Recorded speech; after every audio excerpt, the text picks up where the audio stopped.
بسم اللہ الرحمن الرحیم الحمد للہ رب العالمین والعاقبۃ للمتقین والصلاة والسلام علی اشرف الانبیاء والمرسلین وعلی آلہ الطیبین الطاہرین اما بعد فاعوذ باللہ من الشیطان الرجیم بسم اللہ الرحمن الرحیم یا ایہا الناس کلوا مما فی الارض حلالا طیبا ولا تتبعوا خطوات الشیطان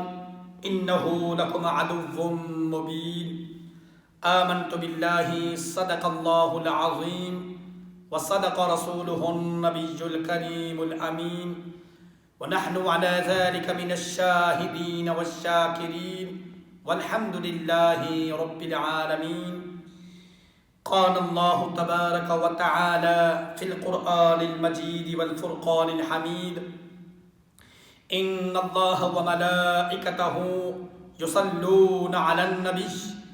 يا أيها الذين آمنوا صلوا عليه وسلموا تسليما. اللهم صل على سيدنا ومولانا محمد وعلى آل سيدنا ومولانا محمد وبارك وسلم وصلی علیہ. ہدیہ درود اسلام کے بعد میرے نہایت واجب الاحترام سامعین و حاضرین، السلام علیکم ورحمۃ اللہ وبرکاتہ. آپ حضرات کے سامنے میں نے جو آیہ مبارکہ تلاوت کرنے کا شرف حاصل کیا، اللہ سبحانہ و تعالی ارشاد فرماتا ہے یا ایھا الناس کلوا مما فی الارض، اے لوگو حلال اور پاکیزہ کھاؤ جو اس زمین میں ہے، اور شیطان کے قدموں پر قدم نہ رکھو، بے شک وہ تمہارا کھلا دشمن ہے. اللہ سبحانہ و تعالی نے ہمیں حکم فرمایا کہ ایمان والو حلال اور پاکیزہ کھاؤ اور شیطان کی تابعداری نہ کرو، اس لیے کہ شیطان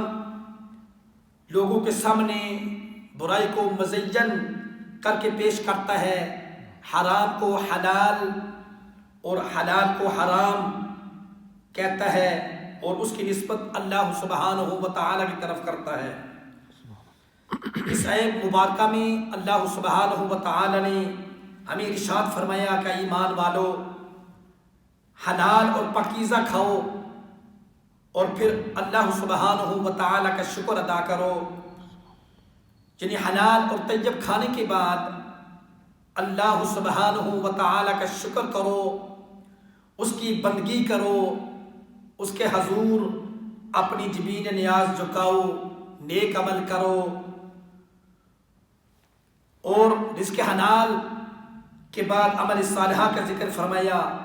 تو یہاں سے معلوم ہوا کہ عمل صالحہ سے پہلے رزق حلال کا ہونا ضروری ہے. اگر انسان کا رزق یعنی اس کا کھانا پینا حلال نہیں تو اس کا کوئی عمل درست نہیں ہوگا. اگر اس کا کھانا غلط ہے تو اس کا ہر کام یعنی اس کا جو بھی نیکی کا کام کرے گا وہ اللہ کی بارگاہ میں مقبول نہیں ہوگا. آقا دو جہاں صلی اللہ علیہ وسلم ارشاد فرماتے ہیں، اے میرے پیارے صحابہ، اگر کسی بندے کے پاس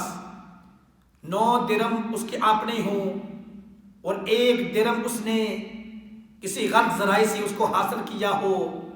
اور پھر اس بندے نے 10 درہم کے کپڑے بنوائے، اور کپڑے بنوانے کے بعد اس نے کپڑے پہن کر نماز پڑھی، تو اللہ سبحانہ و تعالی اس کی نماز کو قبول نہیں کرتے. اس لیے کہ 9 تو اس نے اپنے تھے اس کے، مگر 1 جو اس نے درہم کسی غلط ذرائع سے حاصل کیا تھا، اس کی وجہ سے وہ سارے کے سارے ناپاک ہو گئے، اور وہ کپڑے پہن کر اگر نماز پڑھے گا تو اس کی نماز قبول نہیں ہوتی. آقا دو جہاں صلی اللہ علیہ وسلم ارشاد فرماتے ہیں لم یقبل اللہ تعالی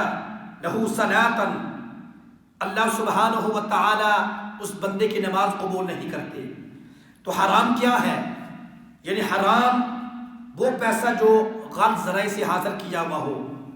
اس کو آپ ایسے سمجھ لیں، مثال کے طور پر کوئی اگر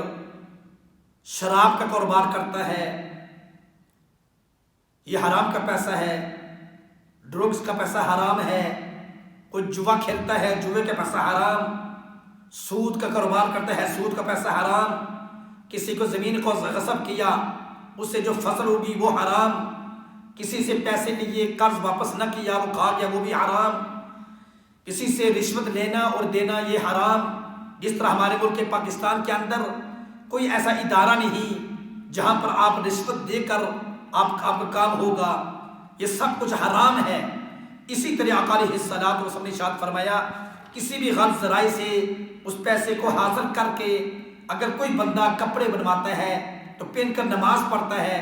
یا وہ کھانا کھاتا ہے تو اس بندے کی نماز قبول نہیں ہوتی۔ فرمایا لم يقبل اللہ لہ تعالی صلاۃ، اس کی نماز قبول نہیں ہوتی۔ آقا دو جہاں صلی اللہ علیہ وسلم نے ارشاد فرمایا کہ یہ نہیں ہو سکتا کہ کوئی شخص حرام مال کھائے اور حرام مال کمائے پھر اس سے خیرات کرے تو وہ قبول ہو جائے، اور اس سے پھر خرچ کرے اور یہ سوچے کہ اس میں برکت ہو اور پھر حرام مال کو اپنے پسماندان کے لیے چھوڑ جائے۔ یعنی آقا علیہ الصلوۃ والسلام ارشاد فرماتے ہیں اگر ایک بندے نے غلط ذرائع سے مال کو کمایا اور پھر اس سے صدقہ و خیرات کیا یا عمرے کے لیے چلا گیا، مسجد میں دے دیا، یعنی کسی نیک کام کے لیے اس نے خرچ کیا، تو اس کی یہ امید رکھنا فضول ہے، کیونکہ وہ ناپاک مال سے خیرات کیسے دے سکتا ہے، کیسے عمرہ کر سکتا ہے؟ حرام مال سے اس کی کوئی عبادت قابل قبول نہیں ہوگی۔ آقا دو جہاں صلی اللہ علیہ وسلم نے ارشاد فرمایا کہ جو بندہ حرام کی کمائی کر کے مال کو جمع کرتا ہے اور جمع کرنے کی بعد اس کی موت واقع ہو جاتی ہے تو آقا دو جہاں صلی اللہ علیہ وسلم نے ارشاد فرمایا الا کان زادہ الی النار، وہ اپنے لیے جہنم کا توشہ بنا کر گیا ہے۔ یعنی اس نے اس دنیا کے اندر غلط ذرائع سے مال کو کمایا، حرام مال کماتا رہا اور اپنے بچوں کو کھلاتا رہا، خود بھی کھاتا رہا، اور جو جمع کر کے چلا گیا تو اس کے پیچھے اس کے بیٹے اس کے گھر والے استعمال کرتے رہے، تو آقا علیہ الصلوۃ والسلام ارشاد فرماتے ہیں الا کان زادہ الی النار، مگر یہ وہ اپنے لیے آگ کا توشہ بنا کر گیا ہے۔ آقا دو جہاں صلی اللہ علیہ وسلم ارشاد فرماتے ہیں حرام کی کمائی کا لباس پہن کر نماز پڑھی جائے تو اللہ سبحانہ و تعالی کی بارگاہ میں قبول نہیں کی جاتی۔ حرام مال سے صدقہ و خیرات ادا کیا جائے تو وہ اللہ کی بارگاہ میں مقبول نہیں ہوتا۔ اس لیے کہ آقا دو جہاں صلی اللہ علیہ وسلم ارشاد فرماتے ہیں ان اللہ طیب لا یقبل الا طیبا، اللہ سبحانہ و تعالی طیب ہے اور طیب مال کو ہی اپنی بارگاہ میں قبول فرماتا ہے۔ فرمایا حرام کی کمائی ناپاک ہے، اس لیے اللہ سبحانہ و تعالی کی راہ میں اسے خرچ کیا جائے تو اللہ اس کو مقبول نہیں فرماتا۔ یہاں پر حضرت امام غزالی رحمۃ اللہ علیہ فرماتے ہیں کہ جو شخص مال حرام سے صدقہ و خیرات دیتا ہے گویا کہ وہ ناپاک کپڑوں کو ناپاک پانی سے دھونے کی کوشش کرتا ہے۔ یعنی مثال کے طور پر ایک بندے کے کپڑے ناپاک ہیں اور پھر ناپاک پانی سے ان کو دھونے کی کوشش کرتا ہے تو وہ ناپاک پانی اس کے کپڑوں کو کیسے پاک و صاف کر سکتا ہے؟ یعنی وہ پانی خود ناپاک ہے تو اس بندے کے کپڑوں کو کیسا پاک و صاف کرتا ہے؟ امام غزالی فرماتے ہیں کہ جو شخص مال حرام سے صدقہ و خیرات دیتا ہے گویا کہ وہ ناپاک کپڑوں کو ناپاک پانی سے دھونے کی کوشش کرتا ہے۔ حضرات محترم، میرے اور آپ کے رحمت والے نبی نے ارشاد فرمایا کیا میری پیاری صحابہ، اس ذات کی قسم جس کے قبضہ قدرت میں میری جان ہے کہ جس شخص کے شکم میں ایک لقمہ بھی حرام کا چلا جائے تو 40 دن تک اس شخص کی دعا قبول نہیں ہوتی، اس شخص کی نیکی قبول نہیں ہوتی، اس شخص کی نماز قبول نہیں ہوتی۔ پھر سنیں آقا علیہ الصلوۃ والسلام نے کیا ارشاد فرمایا؟ فرمایا خدا کی قسم جس کے قبضہ قدرت میں میری جان ہے، اگر کسی بندے کے پیٹ میں اس کے شکم میں ایک ایک لقمہ بھی حرام کا چلا جائے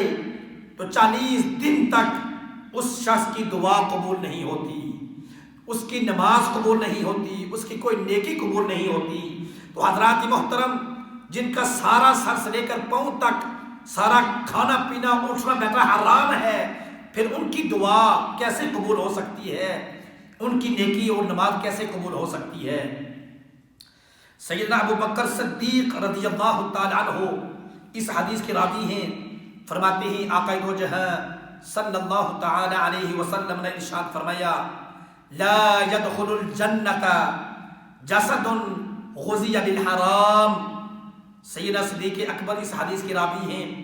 فرماتے ہیں آقا دو جہاں صلی اللہ علیہ وسلم نے ارشاد فرمایا لا يدخل الجنۃ، نہیں داخل کیا جائے گا اس بندے کو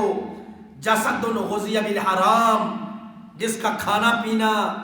حرام کی غذا سے ہو، اس بندے کو جنت کے اندر داخل نہیں کیا جائے گا۔ فرمایا رزق حرام کھانے والے کی دعا قبول نہیں ہوتی، حرام کی کمائی کا لباس پہن کر نماز پڑھی گئی بارگاہ خداوندی میں مقبول نہیں ہوتی۔ جب حرام روزی کھانے والے کی نماز ہی نامقبول ہے، اللہ کے بارگاہ میں قبول نہیں، پھر نماز میں اس کو کیسے کیف سرور آ سکتا ہے؟ یقیناً ایسے شخص کو نماز میں خشوع اور خضوع کی دولت اس کو میسر نہیں آتی۔ سیدنا حضرت ابراہیم بن ادہم رحمۃ اللہ علیہ، جو ایک بلند پایہ ولی، عابد و زاہد، تقوی و پرہیزگاری میں اپنی مثال آپ تھے، سرکار امام اعظم ابو حنیفہ رضی اللہ تعالی عنہ کی صحبت میں رہنے کا عرصہ دراز تک آپ کو شرف حاصل ہوا۔ سیدنا جنید بغدادی رضی اللہ تعالی عنہ فرماتے ہیں کہ حضرت ابراہیم بن ادہم کو وہ تمام علوم حاصل تھے جو ایک ولی کامل کو ہوا کرتے ہیں۔ آپ کی سیرت مقدسہ میں ہے کہ حضرت ابراہیم بن ادہم رحمۃ اللہ علیہ ایک رات بیت المقدس میں قیام کیا۔ رات کے وقت بیت المقدس کے خداموں نے تمام لوگوں کو باہر نکال کر بیت المقدس کے دروازے کو بند کیا۔ آپ فرماتے ہیں جب انہوں نے لوگوں کو نکالنا شروع کیا تو میں ایک کونے میں بیٹھا ہوا تھا، میں ایک چٹائی میں چھپ گیا، انہیں پتہ نہ چلا، وہ دروازہ بند کر کے چلے گئے۔ جب میں اللہ اللہ کرتا رہا، جب رات جا رہی تھی، صبح تہجد کا ٹائم آ رہا تھا، حضرت ابراہیم بن ادہم فرماتے ہیں جب پچھلا وقت آیا تو میں نے دیکھا کہ بیت المقدس کا دروازہ خود بخود کھل گیا اور 40 بندے ایک درویش بصفا کی معیت میں اندر داخل ہوئے، اور ان سب نے ٹاٹ کا لباس پہنا ہوا تھا، اور ان سب بندوں نے اپنے شیخ کامل کے پیچھے نماز پڑھی۔ پھر نماز پڑھنے کے بعد گفتگو میں مشغول ہو گئے، اور دوران گفتگو ان میں سے ایک بندہ اپنے شیخ سے یہ کہتا ہے کہ آج رات بیت المقدس کے اندر کسی ایسے شخص نے قیام کیا ہوا ہے جس کا تعلق ہماری جماعت سے نہیں ہے۔ حضرت ابراہیم بن ادہم فرماتے ہیں کہ اس درویش بصفا نے کہا کہ ابراہیم بن ادہم کو یہاں 40 راتیں عبادت کرتے ہوئے گزر گئی، مگر اسے اپنی عبادت میں کوئی لطف، کوئی کیف سرور حاصل نہیں ہوا۔ حضرت ابراہیم بن ادہم فرماتے ہیں کہ میں رات کے وقت ایک چٹائی میں چھپا بیٹھا، ان اللہ والوں کے پاس ایک شخص بغیر دیکھے مجھے اپنے پیر کامل کو ان کے اندر ہونے کی طرح دے رہا ہے اور آپ کی قلبی کیفیت کو بیان کر رہا ہے۔ تو جو اللہ والے ہوتے ہیں نا، اللہ کے جو پیارے ہوتے ہیں نا، اللہ کے جو دوست ہوتے ہیں نا، اللہ کے بندے وہ دلوں کے جاسوس ہوتے ہیں۔ حضرت ابراہیم بن ادہم بیت المقدس میں چھپے بیٹھے ہیں اور ایک اللہ والا ان کے اندر ہونے کی خبر دے رہا ہے، اور عارف کامل آپ کا نام اور آپ کے دل کی باطنی کفیات کو بیان کر رہا ہے۔ ان درویش بصفا کی گفتگو سن کر حضرت ابراہیم بن ادہم فرماتے ہیں رحمۃ اللہ علیہ کہ میں چٹائی سے باہر نکلا، ان اللہ والوں کے درمیان جا کر بیٹھا، پھر ان 40 افراد کے مرشد بصفا سے عرض کیا کہ آپ نے میرے دل کی باطنی کفیت اپنے کشف سے بیان فرمائی، یہ بالکل درست ہے، کہ برائے کرم آپ ارشاد فرمائیں کہ وجہ کیا ہے کہ مجھے آج 40 دن بیت المقدس کے اندر عبادت کرتے ہوئے گزر گئے، مگر مجھے ایک لمحہ بھی اس عبادت کے اندر کیف سرور اور لذت اور خشوع اور حضور میں کوئی کیف سرور نہیں آیا، اس کی وجہ کیا ہے؟ تو وہ اللہ والے یہ فرمانے لگے کہ ابراہیم بن ادہم، تم نے مکہ مکرمہ میں سے ایک دن ایک دکان سے کھجوریں خریدی، اور کھجوریں خریدنے کے وقت 2 کھجوریں نیچے گر گئی اور تم نے یہ سمجھا کہ یہ میری ہیں، مگر وہ آپ کی نہیں تھی، اس دکاندار کی تھی، تو آپ نے غلطی سے وہ 2 کھجوریں اپنے منہ میں لے لی اور وہ کھا لیے۔ تو فرماتے جس دن سے تیری منہ کے اندر وہ غذا جو غلطی سے تیرے منہ میں چلی گئی، اس کی کھانے کی دیر تھی کہ پھر تیری نماز میں وہ کیف سرور ختم ہو گیا۔ تو حضرات محترم دیکھیں کہ وہ اللہ والے کھجوریں خریدنے کے وقت ایک دکان سے 2 کھجوریں نیچے گری تو وہ غلطی سے انہوں نے اپنے منہ میں لے کر کھا لیا، مگر 40 دن نماز پڑھنے کے اندر کوئی مزہ، کوئی لطف، کوئی کیف سرور نہیں آ سکتا تھا۔ آج ہم کیا کرتے ہیں کہ ہمارا اٹھنا بیٹھنا کھانا پینا سب کچھ حرام ہے، اور ہم کسی کے دکان پر جاتے ہیں تو ہماری کیا عادت ہوتی ہے، ہم اس کو باتوں میں لگا لیتے ہیں، تو اس کی دکان سے ایک کیلے کو لے لیا، سیب کو لے لیا، انگور کو لے لیا، یعنی جو بھی باتوں میں بہت سا اس کا مال کھا جاتے ہیں، حالانکہ وہ ہمیں کچھ کہتا نہیں، مگر بغیر اجازت کے یہ ہمارا کھانا اس طرح کے طریقے سے جائز نہیں ہوتا ہے۔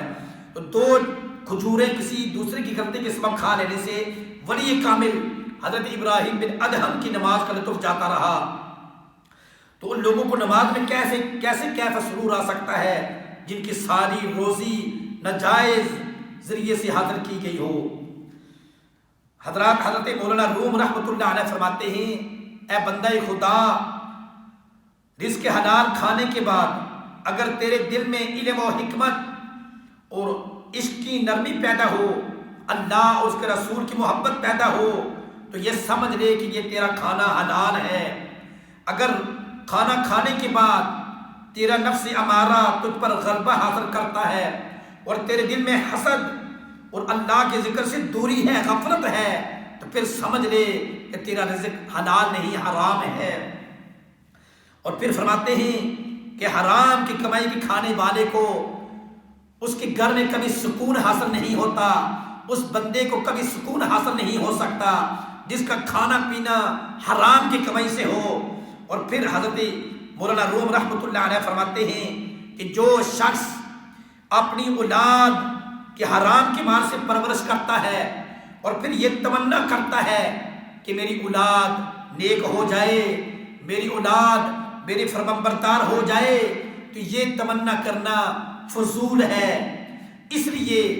فرماتے ہیں کہ اگر ایک چراغ ہے جس کو ہم سادی زبان میں ایک دیجا بولتے ہیں، فرماتے ہیں اگر اس میں تیل ڈالا جائے تو پھر وہ روشنی دیتا ہے۔ فرماتے ہیں اگر اس چراغ میں پانی ڈال کر اس کی روشنی کی امید رکھنا یہ جہالت نہیں تو اور پھر کیا ہے۔ یعنی یہاں پر وہ سمجھاتے ہیں کہ اگر تم اپنے بیوی بچوں کو حرام کا مال کھلاتے ہو، پلاتے ہو، پھر یہ تمنا رکھتے ہو کہ میری اولاد نیک ہو جائے اور میری اولاد فرمانبردار ہو جائے، تو یہ فضول کی تمہاری امید ہے، کیونکہ تم نے ان کی جو پرورش کی ہے، ان کی جو رگوں کے اندر جو خون ہے وہ حرام کے مال سے ہے، اور پھر وہ کیسے تیری اولاد نیک ہو سکتی ہے۔ اسی طرح فرمایا چراغ کے اندر پانی ڈال کر کوئی روشنی حاصل کرنا چاہتا ہے تو نہیں ہو سکتا ہے، کیونکہ چراغ کے اندر تیل ڈالنے سے وہ روشنی دیتا ہے۔ اسی طرح سے اپنی اولاد کی پرورش اگر حلال رزق سے تم کرے گا پھر تو یہ امید رکھ سکتا ہے کہ تیری اولاد نیک ہوگی، فرمانبردار ہوگی۔ اگر تمہارا کھانا پینا حرام کا ہوگا پھر یہ تمہارا ان کے اوپر یہ امید رکھنا یہ فضول کی بات ہے۔ پھر فرماتے ہیں کہ اگر ہم یہ چاہتے ہیں کہ ہمارے دلوں کی دنیا تبدیل ہو جائے، ہمارے گھروں کے اندر سکون ہو جائے، رزق حلال کما کر اپنے بچوں کو کھلا۔ اگر تو اپنے دل کے اندر سکون چاہتا ہے تو رزق حلال کما اور خود بھی کھا اور اپنے بیوی بچوں کو بھی کھلا۔ حضرات محترم، رزق حلال کھانے کا طریقہ اور سلیقہ ان سے سیکھیں کہ جنہوں نے معلم انسانیت کی بارگاہ اقدس سے تربیت حاصل کی ہے۔ حدیث پاک میں آقا دو جہاں صلی اللہ علیہ وسلم ارشاد فرماتے ہیں کہ حضرت ابو دجانہ رضی اللہ تعالی عنہ یا آقا علیہ الصلوۃ والسلام کے پیچھے مسجد نبوی کے اندر ہر روز صبح کی نماز میں، فجر کی نماز میں امام الانبیاء صلی اللہ تعالی علیہ وسلم کی اقتداء میں ادا فرمایا کرتے تھے۔ آقا دو جہاں صلی اللہ علیہ وسلم فجر کی نماز مکمل فرماتے تو حضرت ابو دجانہ رضی اللہ تعالی عنہ مسجد سے فوراً گھر چلے جاتے اور دعا میں شامل نہیں ہوتے۔ تو صحابہ کرام رضوان اللہ تعالی علیہم اجمعین نے یہ بات آقا دو جہاں صلی اللہ علیہ وسلم کی خدمت میں پیش کی کہ آقا ابو دجانہ فجر کی نماز ہمارے ساتھ ادا کرتے ہیں مگر دعا مانگنے کے بغیر مسجد سے چلے جاتے ہیں۔ تو آقا دو جہاں صلی اللہ علیہ وسلم نے حضرت ابو دجانہ کو فرمایا کہ ابو دجانہ تم فجر کی نماز ہمارے پیچھے پڑھتے ہو مگر دعا میں شمولیت کیوں نہیں اختیار فرماتے؟ یہ سن کر حضور علیہ الصلوۃ والسلام کے پیارے صحابی حضرت ابو دجانہ رضی اللہ تعالیٰ عنہ عرض کرنے لگے یا رسول اللہ صلی اللہ علیہ وسلم نماز کے فوراً بعد میں اپنے گھر میں چلا جاتا ہوں، اس کی وجہ یہ ہے کہ میرے پڑوس میں ایک مکان ہے اور اس کی مکان کی دیوار اور میرے مکان کی دیوار آپس میں ملتی ہیں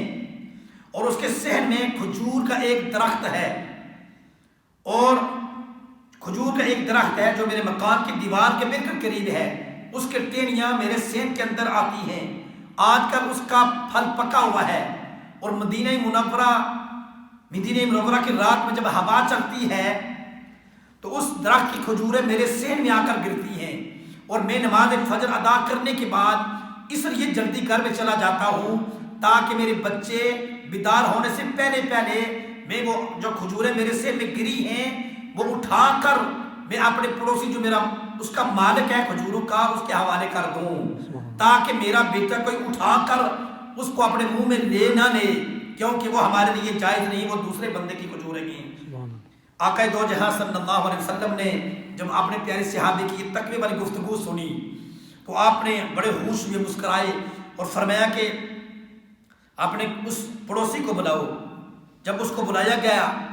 تو آقا علیہ الصلوۃ والسلام نے اس کو فرمایا کہ تو یہ کھجور کا ایک درخت ابو دجانہ کو دے دے اور اس کے بدلے جنت میں مجھ سے 10 درخت لے لے۔ تو وہ بدنصیب انکار کر گیا۔ سیدنا صدیق اکبر رضی اللہ تعالی عنہ نے اس شخص سے فرمایا کہ مدینہ کے فلاں باغ میں مجھ سے تم 10 درخت لے لو اور یہ ایک درخت ابو دجانہ کو دے دو۔ تو اس بات پر وہ رضامند ہو گیا۔ جب راضی ہو گیا تو درخت دینے کا وعدہ کر لیا۔ اس شخص نے گھر پہنچ کر اپنی بیوی سے کہنے لگا کہ میں نے یہ کھجور کا درخت ابو دجانہ کو دینے کا وعدہ کر لیا۔ اس کی بیوی کہنے لگی کہ درخت تو ہمارے صحن میں موجود ہے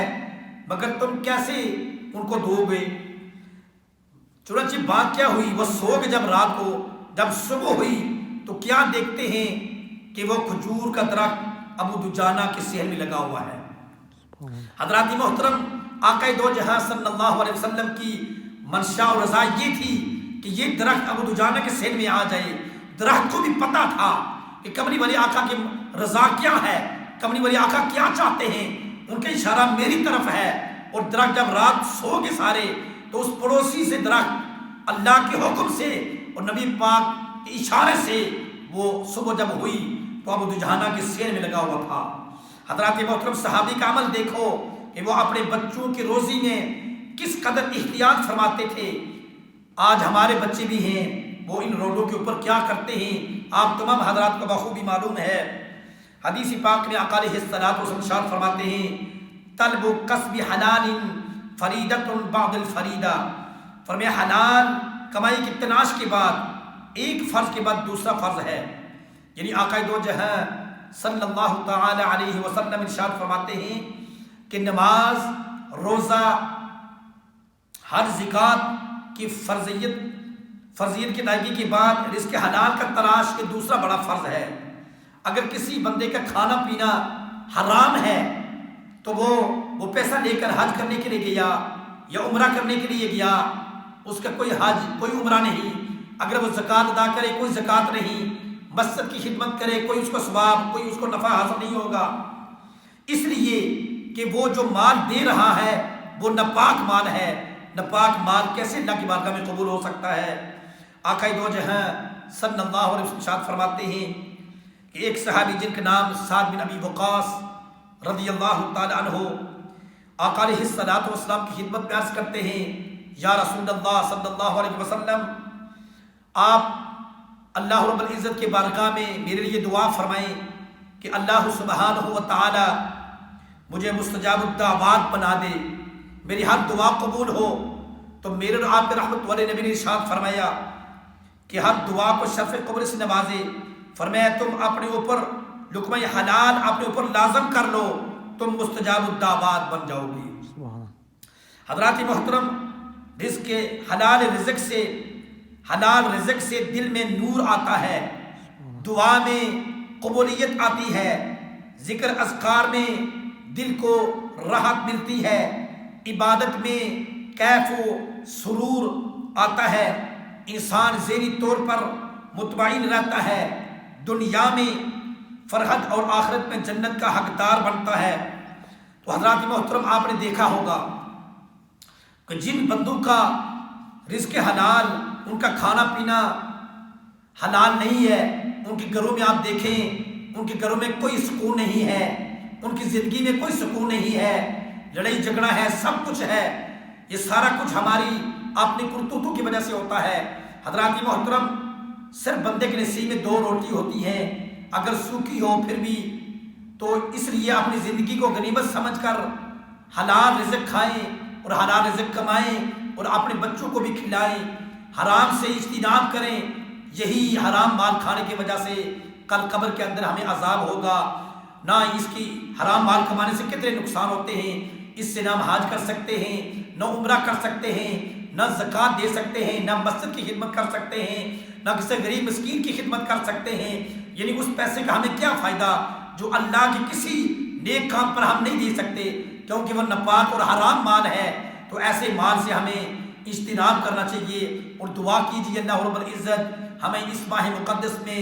رزق حلال کمانے اور اس کے حلال کھانے کے اللہ ہمیں توفیق عطا فرمائے۔ وآخر دعوانا